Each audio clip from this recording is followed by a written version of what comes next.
Le Burkina Faso se réveille un matin sous le choc. En un instant, 113 figures influentes sont privées de leurs avoirs. Comptes bancaires gelés, biens scellés, voyages interdits.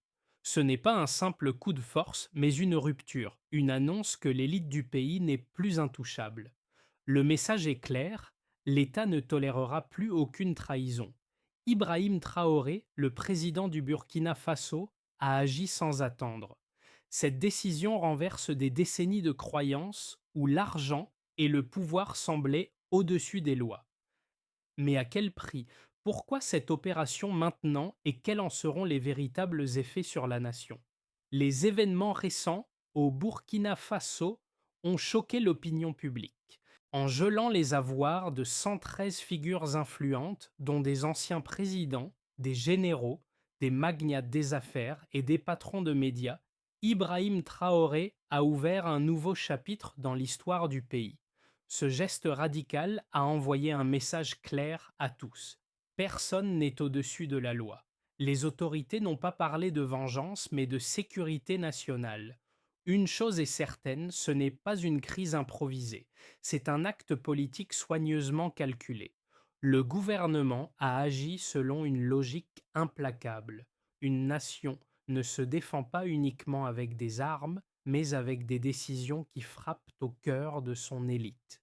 Cette opération, qui a plongé la population dans une profonde inquiétude, soulève des questions essentielles. Mais en retour, elle crée une opportunité inédite pour le Burkina Faso. Repenser sa souveraineté, sa justice et sa gouvernance. En une nuit, le Burkina Faso a compris que sa situation venait de changer irréversiblement. Ce qui semblait autrefois inébranlable, comme l'élite dirigeante, a été balayé par une décision administrative simple mais puissante: le gel des comptes bancaires de 113 figures influentes. Des anciens présidents aux magnates des affaires, cette mesure a coupé les racines du pouvoir économique et politique. L'effet a été immédiat. La population a pris conscience de la fragilité de l'élite. Pour des années, certains avaient cru que ces figures étaient protégées par leur richesse et leur influence. Mais la réalité a frappé. Un gouvernement dirigé par Ibrahim Traoré a décidé de ne plus permettre à ses puissants d'échapper à la justice. Ce n'était pas seulement un changement politique, c'était un renversement psychologique pour les citoyens. Le message envoyé était clair. Aucune classe sociale, aucun individu, aussi puissant soit-il, ne peut se sentir intouchable. L'ampleur de ce changement va au-delà de la simple réforme des institutions. Elle touche directement à la perception de la justice et de l'autorité dans le pays. Mais ce n'était que le début. Cette décision a déclenché une série de répercussions qui n'avaient pas été anticipées. Les forces de l'ordre ont dû renforcer leur vigilance face aux tensions croissantes. Les anciens alliés du gouvernement, désormais dans le collimateur des autorités, ont cherché des moyens de réagir.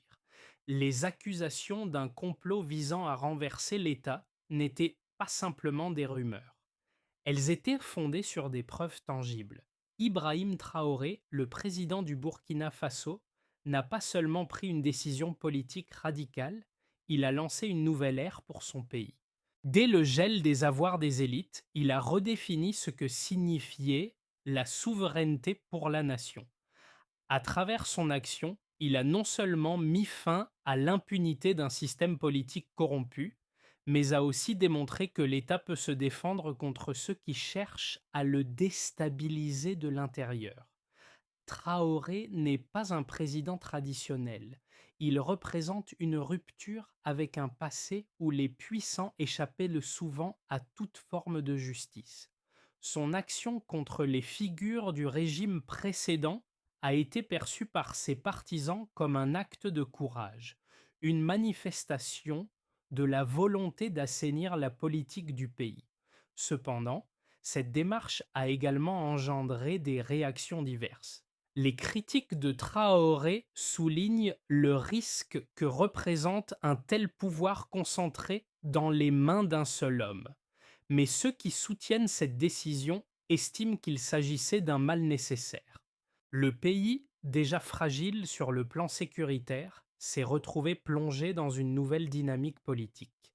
L'armée, les civils et même les médias ont pris conscience que la situation avait franchi un point de non-retour. La peur, qui avait longtemps servi à maintenir l'ordre, a changé de camp. Désormais, ce sont les élites accusées de trahison qui se retrouvent dans une position défensive. Cette inversion des rôles a secoué les bases de l'autorité traditionnelle. Mais au-delà des affrontements politiques, cette prise de position marque le début d'un changement de mentalité profond au Burkina Faso. Les événements qui ont suivi la décision radicale du gouvernement du Burkina Faso ont été aussi imprévisibles que décisifs. Le pays a plongé dans une phase de turbulence inédite, où chaque mouvement semblait dicté par la nécessité de se défendre contre une menace invisible mais bien réelle. Ibrahim Traoré, bien qu'il ait pris un risque immense en gelant les avoirs de l'élite, savait que cette opération n'était que la première étape d'un plan plus large pour rétablir l'ordre. Le coup de force, bien que spectaculaire, a eu des conséquences immédiates. La population, choquée, a commencé à réévaluer sa perception de l'autorité. Tandis que les forces de sécurité intensifiaient leur surveillance, les groupes d'opposition et les partisans de l'ancien régime se sont retrouvés dans une position inconfortable. Ce qui avait commencé comme une crise politique interne s'est rapidement transformé en une bataille pour la survie de l'État. La menace ne venait plus uniquement des ennemis extérieurs, mais des structures internes, des acteurs puissants qui jusque-là avaient contrôlé les leviers économiques et médiatiques du pays.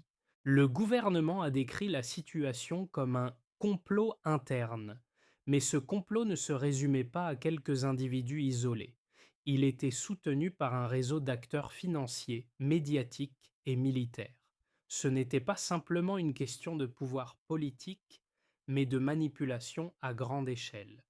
Les autorités ont révélé que les ressources financières du pays étaient en grande partie contrôlées par ces groupes, qui ont utilisé leur influence pour semer la division et l'instabilité.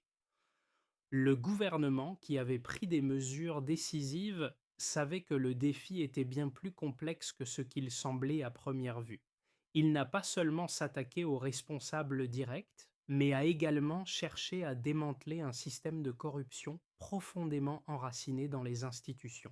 Cependant, les critiques de cette stratégie mettaient en lumière un point crucial. Chaque décision prise par le gouvernement pourrait alimenter un cercle vicieux de violence et de répression, au risque de fracturer encore davantage le pays. Mais ce qui est certain, c'est que l'action du gouvernement n'a pas seulement déstabilisé l'élite, elle a semé la confusion et l'incertitude parmi ceux qui pensaient être à l'abri. Le gel des comptes a non seulement perturbé le flux financier de l'opposition, mais a aussi mis à jour les connexions internationales de ces puissants acteurs. L'aspect international de l'affaire a été crucial.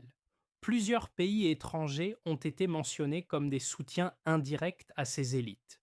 Ce soutien a pris la forme de flux financiers dissimulés, de campagnes médiatiques orchestrées à l'étranger et de relais diplomatiques qui ont alimenté la résistance contre le régime. Cela a mis en lumière le caractère transnational de la crise burkinabé, prouvant que le pays faisait face à des forces extérieures aussi bien que internes.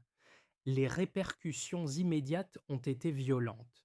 Les premiers mois suivant cette décision ont été marqués par des explosions, des embuscades et une série de tentatives de déstabilisation. Cependant, contrairement à ce que certains prédisaient, ces attaques n'ont pas provoqué la panique. Au contraire, elles ont renforcé la résilience du peuple burkinabé. Ce phénomène a choqué les observateurs internationaux. Au lieu de s'effondrer sous la pression, la société burkinabé a montré une unité nouvelle. Les soldats sont devenus plus vigilants, les citoyens plus impliqués dans la protection de leur communauté. Les autorités ont également mis en place des mesures de sécurité renforcées pour faire face aux risques d'infiltration. Les journalistes ont, eux aussi, joué un rôle clé dans la lutte pour la vérité en dénouant les fils de ce complot intérieur et en exposant les réseaux de corruption. C'était désormais une guerre sur plusieurs fronts, militaire, médiatique et diplomatique. Ce n'était plus simplement un conflit interne, c'était une lutte pour l'âme même du Burkina Faso. L'un des aspects les plus frappants de l'affaire du complot au Burkina Faso a été la manière dont les preuves ont été recueillies et exposées. Contrairement à des théories de complot qui souvent manquent de preuves tangibles, le gouvernement burkinabé a présenté des éléments concrets pour étayer ses accusations. Trois chiffres clés ont marqué le début de la divulgation des preuves: le montant de l'argent détourné, le nombre de transactions suspectes et l'ampleur des réseaux impliqués. Selon les autorités, plus de 28 millions de dollars ont été mobilisés pour financer le complot contre l'État, et ces fonds ont circulé à travers des sociétés écrans et des comptes bancaires secrets, rendant la traçabilité difficile.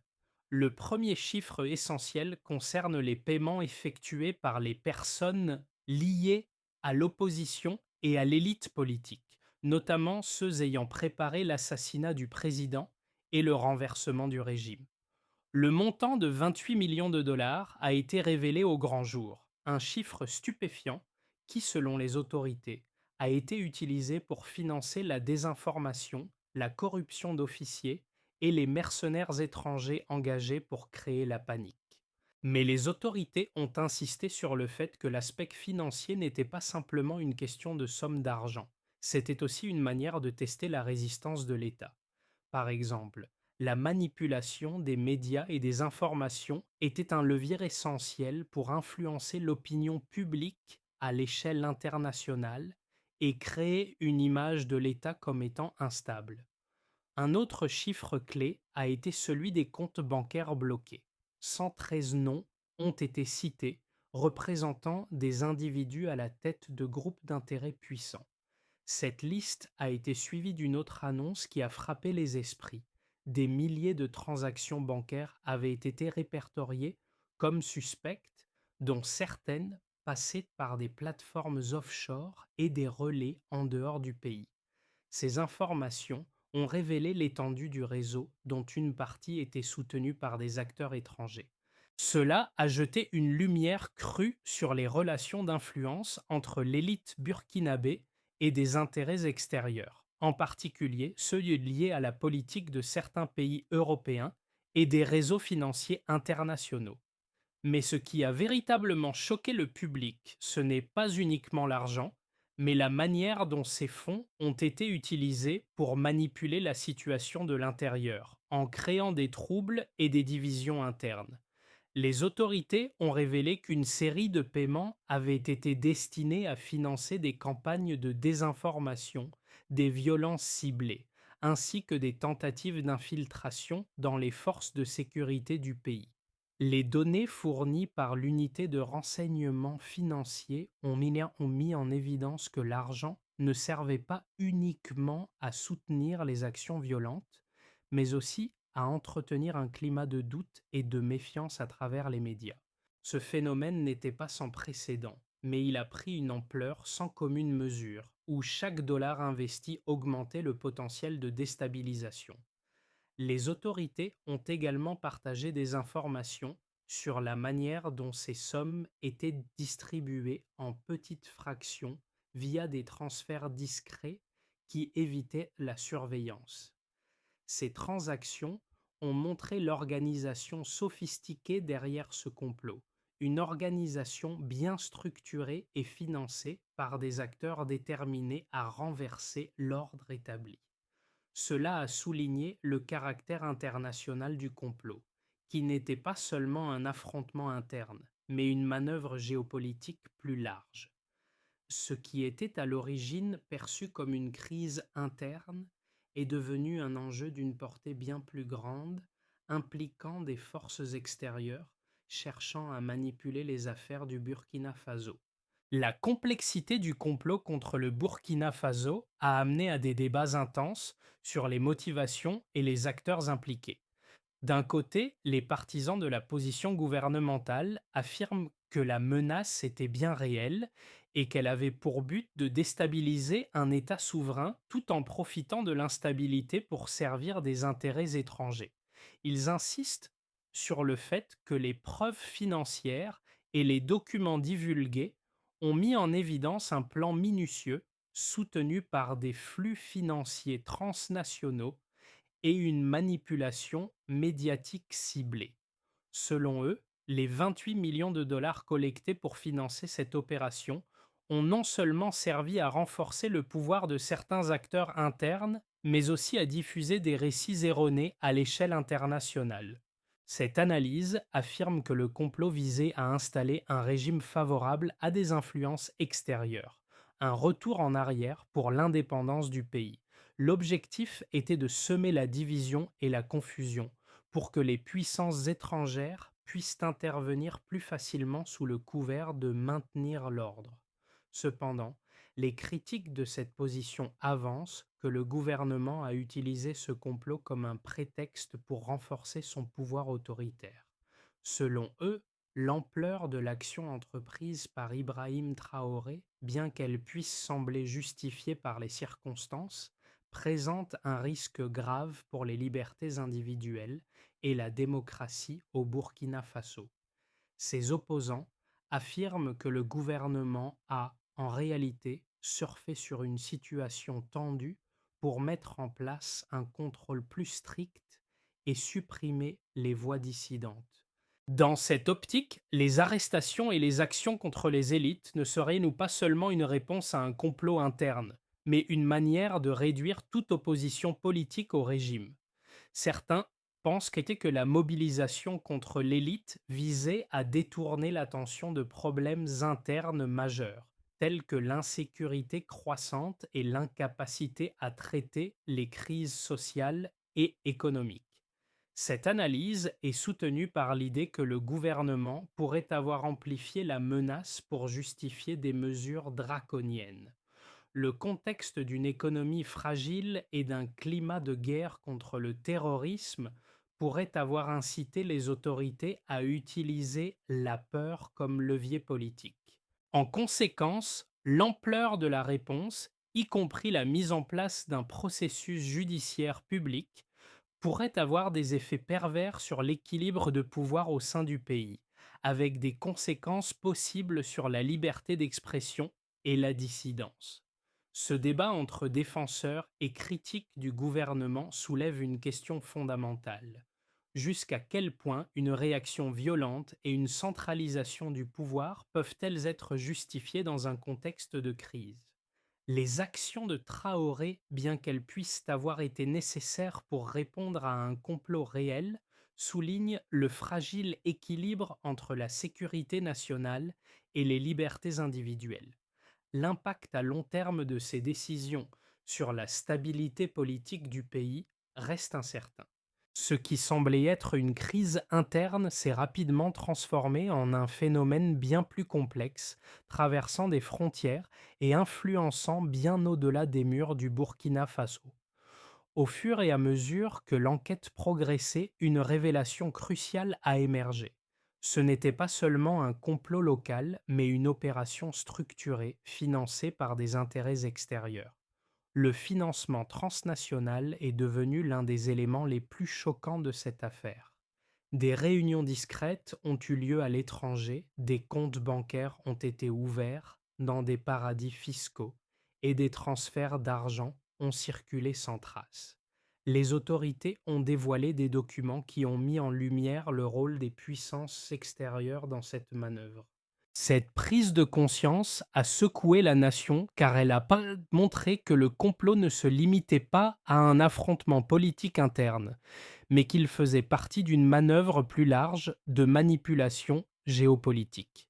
Ce qui, au départ, semblait être un simple conflit national, se révèle être un affrontement international silencieux, où les récits et les ressources financières sont devenues des armes aussi puissantes que les troupes sur le terrain. L'impact immédiat de cette révélation a été profond et a modifié la dynamique au Burkina Faso.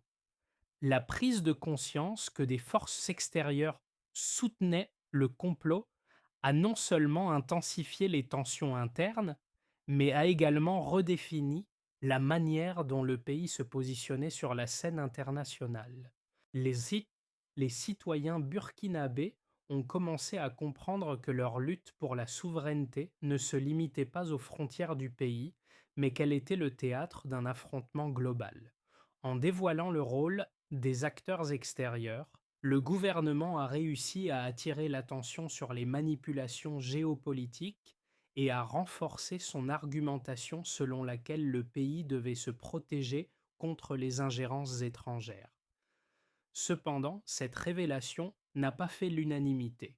Tandis que certains se sont sentis renforcés par cette prise de conscience, d'autres ont vu dans cette situation un terrain fertile pour l'aggravation de la fracture sociale. Les forces de l'opposition ont tenté de tirer profit de cette situation pour mobiliser les masses contre le gouvernement, accusant Ibrahim Traoré de manipuler la situation à des fins politiques. La question de la souveraineté nationale est devenue un sujet brûlant où les factions internes se sont battues pour en revendiquer la définition. En outre, cette opération a mis en lumière la vulnérabilité du Burkina Faso à des forces extérieures, révélant que le pays, bien qu'il ait un pouvoir militaire et politique considérable, est également sous la pression de réseaux financiers internationaux qui manipulent les situations à leur avantage.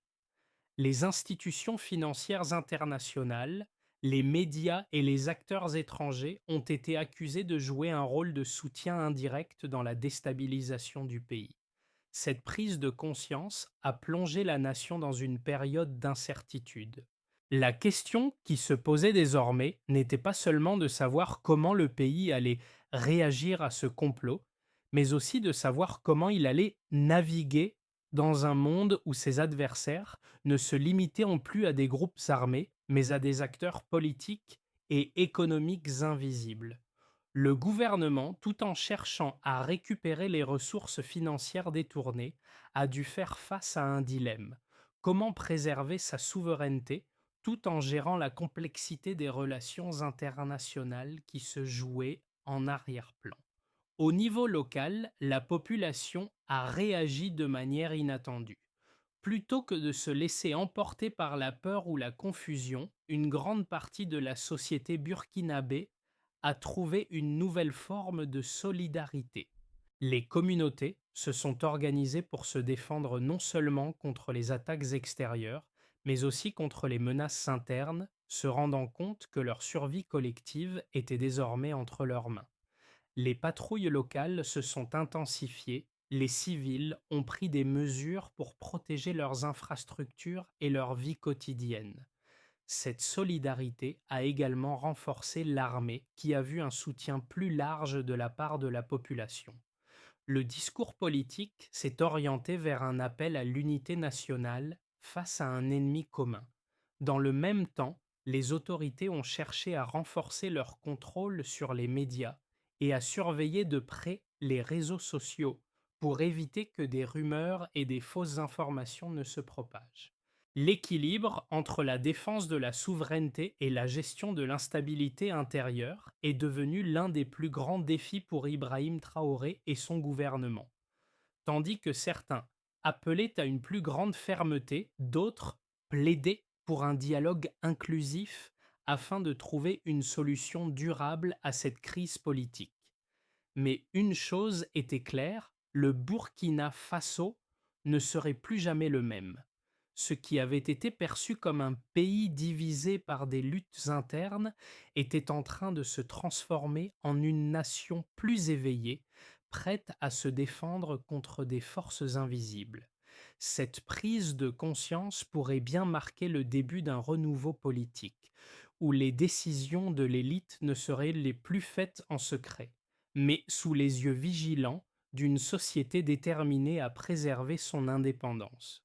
Le Burkina Faso, après l'éclatement de cette crise géopolitique et interne, se retrouve à un carrefour stratégique. À l'issue des événements tumultueux liés au complot contre l'État, trois scénarios se dessinent pour les mois à venir. Un scénario de base, un scénario optimiste et un scénario de pire cas, chacun avec ses propres implications pour la stabilité politique, économique et sociale du pays. Dans un premier temps, un scénario de base pourrait s'installer. Dans le scénario de base, les institutions du Burkina Faso réussissent à se stabiliser. Le gouvernement de Traoré, fort du soutien populaire et militaire, parvient à renforcer ses réformes et à rétablir la confiance des citoyens. L'unité nationale s'accroît grâce à la consolidation des actions menées contre la corruption et la manipulation externe. Le pays met en place des structures de surveillance des élites et des réformes économiques qui réduisent les inégalités sociales. L'impact de la crise sur les relations internationales reste limité, avec des efforts de renforcement des partenariats avec des pays voisins et des organisations internationales. Toutefois, le pays doit faire face à des défis constants, notamment la lutte contre les groupes armés terroristes qui continuent de semer la peur dans certaines régions. Les autorités, tout en consolidant leur pouvoir, devront gérer l'équilibre fragile entre répression et réconciliation. Dans une perspective plus favorable, un scénario optimiste pourrait émerger. Dans le scénario optimiste, le Burkina Faso réussit à transformer cette crise en une opportunité de renouveau politique et économique. Le gel des avoirs des élites et l'exposé des réseaux financiers internationaux permettent une véritable refonte du système politique du pays. L'armée et la société civile, désormais plus solidaires, unissent leurs efforts pour restaurer la sécurité, en particulier dans les zones les plus touchées par l'insurrection. Le pays parvient à attirer des investissements étrangers et à mettre en place des projets de développement ambitieux, en particulier dans les secteurs de l'éducation, de la santé et de l'agriculture. Le Burkina Faso devient un modèle de souveraineté en Afrique, prouvant que des décisions radicales peuvent conduire à un renouveau national. Le pays noue des partenariats économiques solides avec des puissances internationales qui respectent son indépendance, ce qui permet à l'économie de prospérer. Sur le plan diplomatique, le pays joue un rôle plus important sur la scène internationale. Et dans l'hypothèse la plus sombre, un scénario de pire cas pourrait se produire. Dans le scénario de pire cas, les fractures sociales et politiques se creusent encore plus profondément.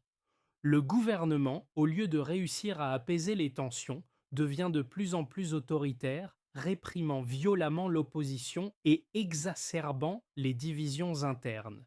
Les conflits ethniques et régionaux se multiplient, alimentés par des rivalités politiques et des différences socio-économiques.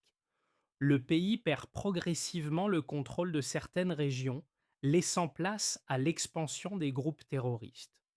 En raison des tensions internes et des pressions internationales, le Burkina Faso devient de plus en plus isolé sur la scène mondiale.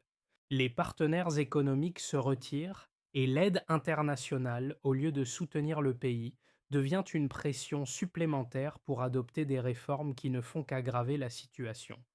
Le Burkina Faso sombre dans une instabilité politique et économique durable, incapable de surmonter ses défis internes. Chaque scénario présente des défis distincts, mais également des opportunités. Le choix de la trajectoire dépendra en grande partie de la capacité du gouvernement à naviguer entre les attentes populaires, les pressions internationales et les menaces internes. Ce moment crucial déterminera la trajectoire future du pays et les actions menées dans les mois à venir façonneront le destin du Burkina Faso pour les années à venir. À un moment où la plupart des pays africains sont confrontés à des défis similaires, la situation au Burkina Faso offre une occasion unique d'apprentissage. Le pays, autrefois perçu comme vulnérable, a montré qu'il peut résister à l'ingérence extérieure et aux manipulations internes tout en renforçant sa souveraineté. Ce qui se passe actuellement au Burkina Faso ne concerne pas seulement les Burkinabés, mais toute l'Afrique. Les citoyens de ce pays ont su se relever avec une détermination qui mérite d'être remarquée par d'autres nations qui parfois se sentent étouffées par l'influence étrangère et l'incapacité des dirigeants à répondre aux besoins du peuple. Le message ici est clair. Un peuple éveillé, uni et déterminé est plus fort que l'argent ou le pouvoir. Les habitants du Burkina Faso ont montré que la véritable force d'une nation ne réside pas seulement dans ses ressources naturelles ou ses institutions, mais dans la volonté de ses citoyens à se battre pour leur indépendance. Les jeunes générations, qui ont été les premières à répondre à l'appel du gouvernement, sont désormais au cœur de cette transformation. Ils ne se contentent plus d'attendre des changements. Ils sont les moteurs du changement, appelant à une justice réelle et à une gestion transparente des ressources du pays. À l'échelle mondiale, cette situation soulève des questions cruciales. Quelles sont les véritables bases d'une nation souveraine dans un monde globalisé? Comment les populations peuvent-elles se défendre contre des forces invisibles qui cherchent à manipuler les décisions nationales? Le Burkina Faso, à travers cette crise, nous offre des pistes de réflexion. Peut-être que le pays, loin de sombrer dans la guerre civile, trouvera une voie vers la paix et la prospérité en restant fidèle à ses principes d'indépendance et de justice. Pour sortir de cette crise et préserver son avenir, le Burkina Faso devra adopter un ensemble de solutions concrètes, coordonnées et à long terme. Premièrement, un processus de réconciliation nationale est impératif. Ce processus devrait réunir toutes les factions du pays, y compris l'opposition, les groupes armés et les autorités, afin de favoriser le dialogue et l'unité. Il est essentiel que chaque Burkinabé se sente inclus dans la reconstruction nationale. Ce dialogue national devrait être mené sous la surveillance de médiateurs nationaux et internationaux, afin de garantir son impartialité et son efficacité. Ensuite, la gouvernance devra être réformée en profondeur pour rendre le système plus transparent et responsable. L'introduction de mécanismes de contrôle démocratique plus stricts et l'augmentation de la participation de la société civile dans les processus décisionnels garantiront une gouvernance plus inclusive et juste. Cela passe par la mise en place de nouveaux outils de surveillance des institutions financières, des médias et des ressources naturelles, afin d'éviter la corruption et la concentration du pouvoir dans les mains d'une élite restreinte. Troisièmement, la sécurité du pays doit être renforcée. Le Burkina Faso doit investir dans la formation et l'équipement de ses forces de sécurité pour lutter efficacement contre les menaces internes, en particulier les groupes terroristes qui menacent la stabilité du pays. Un travail de prévention de la radicalisation au niveau des communautés locales, notamment auprès des jeunes, est également crucial pour éviter que des générations futures ne tombent dans l'extrémisme. Enfin, un programme de développement économique inclusif et durable doit être lancé. Cela implique de repenser le modèle économique actuel en mettant l'accent sur l'agriculture, l'industrie locale et l'éducation. Ce programme devrait également s'accompagner d'investissements dans les infrastructures de base pour améliorer la qualité de vie des Burkinabés et réduire la dépendance aux aides extérieures. Le chemin vers la stabilité est semé d'embûches, mais avec des réformes systémiques et une gouvernance transparente, le Burkina Faso peut surmonter cette crise et ouvrir un nouveau chapitre de son histoire. À travers toute cette crise, une leçon essentielle émerge. Un peuple unifié et éveillé peut résister aux pires menaces. Le Burkina Faso, qui a traversé des moments de grande turbulence, n'a pas cédé à la peur. Au contraire, il a transformé cette peur en détermination collective. Le courage de ses citoyens, le leadership d'Ibrahim Traoré et la solidarité des communautés ont fait la différence. La résilience du peuple burkinabé rappelle à tous que, même face à l'adversité, l'espoir et la volonté de défendre l'intégrité d'une nation peuvent triompher des forces les plus puissantes. Le pays a franchi une ligne symbolique, une ligne où le silence et la soumission ne sont plus une option. Le Burkina Faso n'est plus un simple spectateur dans son propre destin. Il a pris son avenir en main. Les échos de cette décision, loin d'être une simple victoire d'un régime, résonnent comme un message universel.